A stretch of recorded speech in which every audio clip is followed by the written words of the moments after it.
Okay, सो अपना जो अब जो है बचा हुआ इसमें वो है torque on an electric dipole in uniform electric field. अगर किसी अभी जो बात कर रहे थे उसमें आपको हम बताएं कि अब जो डाइपोल है, इलेक्ट्रिक डाइपोल है, ए बी मान लेते हैं डाइपोल है, इसको अगर किसी एक समान विद्युत क्षेत्र में रखा जाए तो इसके ऊपर बल आघूर्ण कितना होगा। क्योंकि आप ऐसे भी जानते हो कि अपना जो द्विध्रुव है इसके अंदर दो चार्ज हैं, एक पॉजिटिव और एक निगेटिव है,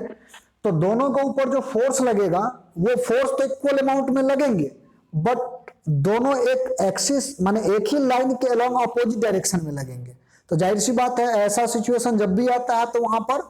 वस्तु जो है वो घूमना शुरू कर देता है, जिसको हम लोग बोलते हैं कि इसके अंदर में टॉर्क मिल रहा है, यानी बल आघूर्ण मिल रहा है ना। तो अभी हमको टॉर्क ज्ञात करना है। यहाँ पर टॉर्क आपसे पूछेगा कि बताइए टॉर्क जो होगा वो कितना होगा, तो कैसे फाइंड आउट करेंगे। तो अपने को पहले क्या करना, डायग्राम ड्रॉ करना है जिसमें एक इलेक्ट्रिक फील्ड होना चाहिए, यूनिफॉर्म इलेक्ट्रिक फील्ड, इसको मान लेते इसका वैल्यू ई है। हम एक डाइपोल रखे हैं ए बी, दोनों को हम लोग ये 12 डिस्टेंस से अलग रखे हुए हैं, दोनों चार्ज को थीटा डिग्री एंगल पर ये अभी फिलहाल है। तो अब कह रहा है कि इसको अगर घुमाना है, टॉर्क इसके ऊपर लगेगा तो टॉर्क का वैल्यू कितना होगा। याद कीजिए टॉर्क टॉर्क बल आघूर्ण के लिए, बल आघूर्ण के लिए हमारे पास जो बेसिक फॉर्मूला है, टॉर्क को चूंकि हम लोग टाउ से डिनोट करते हैं, याद होगा, ये इज इक्वल टू एक बल, कोई भी एक फोर्स ले लो आप, एक बल, कोई भी एक बल ले लो, फोर्स और इनटू दोनों बलों के बीच, क्योंकि इसके ऊपर जो बल लगेगा वो डायरेक्शन यानी इलेक्ट्रिक फील्ड के डायरेक्शन में होगा क्योंकि पॉजिटिव चार्ज है, और इस पर जो फोर्स लगेगा वो अपोजिट डायरेक्शन में लगेगा। तो टॉर्क का जो फॉर्मूला होता है टॉर्क निकालने का वो होता है बल, दोनों, क्योंकि दोनों का तो वैल्यू बराबर होगा, कितना होगा तो याद होगा आपको Q इंटू इलेक्ट्रिक फील्ड, यही ना है फोर्स का फॉर्मूला, यहां भी आ जाएगा Q इंटू इलेक्ट्रिक फील्ड, इसलिए क्योंकि इलेक्ट्रिक फील्ड बराबर होता है फोर्स ओवर चार्ज, तो यहां पर हो जाएगा फोर्स बराबर Q इंटू ई। फोर्स तो दोनों का बराबर होगा, दोनों अपोजिट डायरेक्शन में होगा, तो दोनों में से कोई एक बल टॉर्क निकालने के लिए हम इस्तेमाल करते हैं, और दोनों बलों के बीच का लंबवत दूरी, ठीक है, दोनों बलों के बीच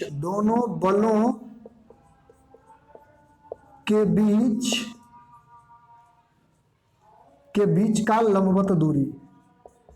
के बीच का लंबवत दूरी,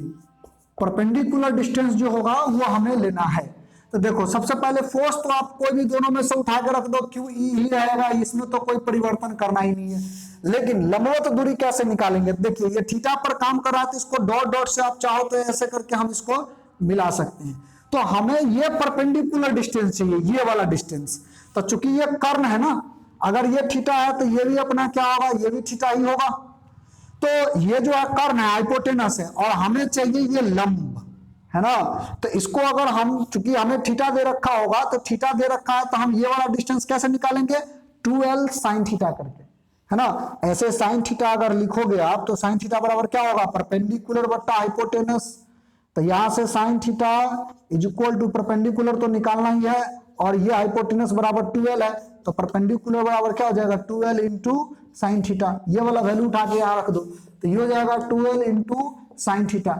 ये वाला डिस्टेंस। तो यहां से टॉर्क बराबर जो हमारे पास फॉर्मूला आया वो कितना आया,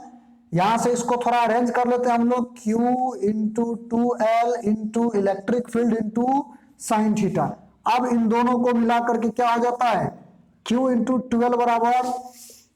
चूंकि P बराबर होता है Q इंटू 2l, यानी इलेक्ट्रिक डाइपोल मोमेंट बराबर जो होता है ये फॉर्मूला होता है। तो यहाँ पर इलेक्ट्रिक डाइपोल मोमेंट हम लिख देंगे, इलेक्ट्रिक फील्ड पहले से पढ़ा हुआ है, तो ये हमारा फॉर्मूला हो जाएगा। अगर इसी को वेक्टर के फॉर्म में लिखोगे तो याद कीजिए, अगर साइन थीटा आता है तो इस दोनों का जो प्रोडक्ट होता है ये प्रोडक्ट क्रॉस के अंतर्गत आता है, तो हम इसको इस तरह से वेक्टर फॉर्म में भी लिख देंगे और चाहे तो मैग्नीट्यूड के फॉर्म में भी लिख देंगे। तो ये फॉर्मूला 2 नंबर में डिराइव करने के लिए भी देगा और क्वेश्चन को न्यूमेरिकल को सॉल्व करने के रूप में भी दे सकता है। तो हम लोगों को ये जो टॉर्क जो होता है इलेक्ट्रिक डाइपोल पर जो लगा हुआ टॉर्क होगा किसी यूनिफॉर्म इलेक्ट्रिक फील्ड में, एक समान विद्युत क्षेत्र में, उसको कुछ इस तरह से हम निकाल सकते हैं, है ना। इसमें एक छोटा सा पॉइंट और है जो हमको ध्यान में रखना चाहिए कि टॉर्क के जगह पर कभी कभार आपको बोल देगा वर्क डन निकालने के लिए। हम डायग्राम में ज्यादा परिवर्तन नहीं करते हैं, लेकिन टॉपिक बदल जाएगा। Work done on electric dipole in uniform electric field, एक समान विद्युत क्षेत्र में,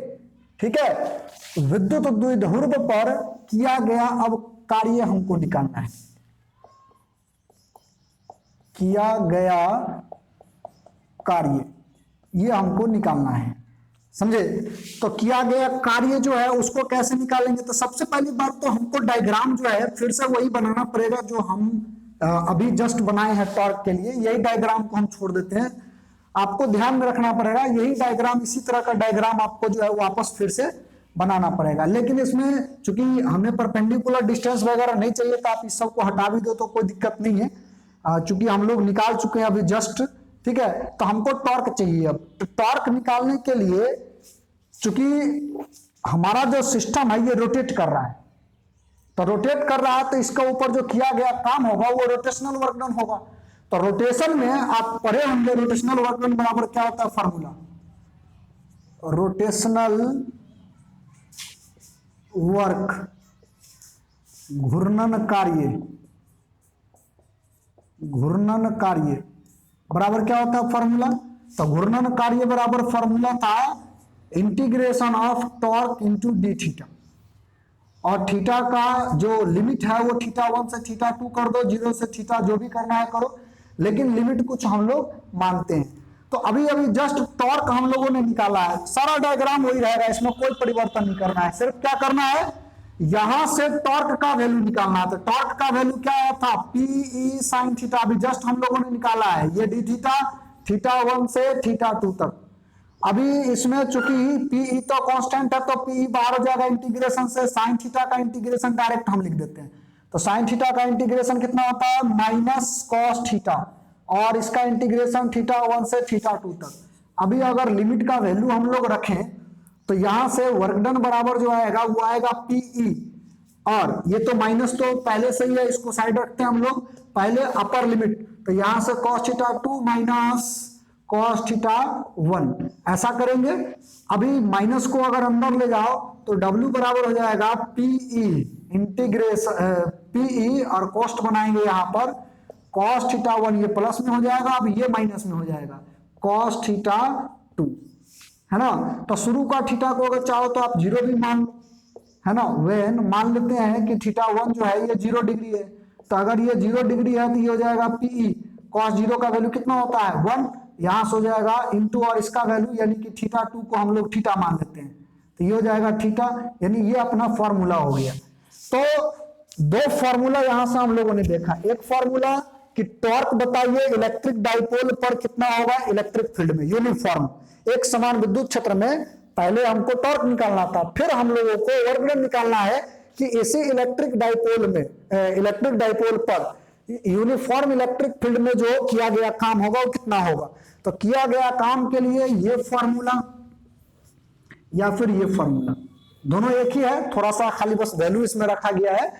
तो ये दो तरह के जो फॉर्मूला है ये हमें ध्यान में रखने होंगे। तो कुल मिलाकर के अपना जो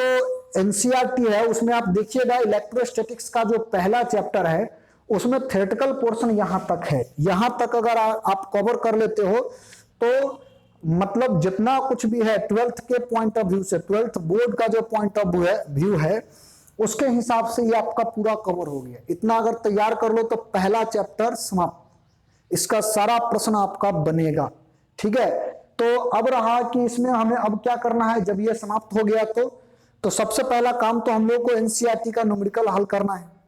तो सारे लोग एनसीईआरटी का न्यूमेरिकल पहले एक बार देख लेना। एनसीईआरटी का न्यूमेरिकल ही नहीं, सब्जेक्टिव क्वेश्चंस भी कुछ होंगे जो जिसको हम लोग देखेंगे, समझे। तो पहले तो आप लोग उसको तैयार करो, फिर अगला जो क्लास होगा उसमें हम एनसीईआरटी का जो पहला चैप्टर है उसका न्यूमेरिकल का हम सारा सेशन लेकर के आगे बढ़ाएंगे, ठीक है। कुछ क्वेश्चन आपको मिलेगा और इसका जो पूरा जो थ्योरेटिकल पार्ट जो हम आपको बताए हैं, डील किए हैं, इस तमाम चीज का जो नोट्स है वो डिस्क्रिप्शन में लिंक में जो है हम दे देंगे, उसको आप डाउनलोड कर लो और अपना नोट्स बना लो, उसी के पैटर्न पर आप अपना नोट्स बना लो, बहुत अच्छा रहेगा, तैयारी करने में सुविधा होगा, है ना। अब इसका जो कुछ क्वेश्चन होगा वो क्वेश्चन आपको मिलेगा, उसका जवाब जो है आपको सेंड करने हैं। चलिए आज इतना ही रहने देते हैं, फिर अगला जो होगा उसको हम लोग आगे अगला जो वीडियो होगा उसमें देखेंगे, लेकिन आगे एनसीईआरटी का सॉल्यूशन चलेगा। ये पूरा टॉपिक आपका इधर कवर हो गया।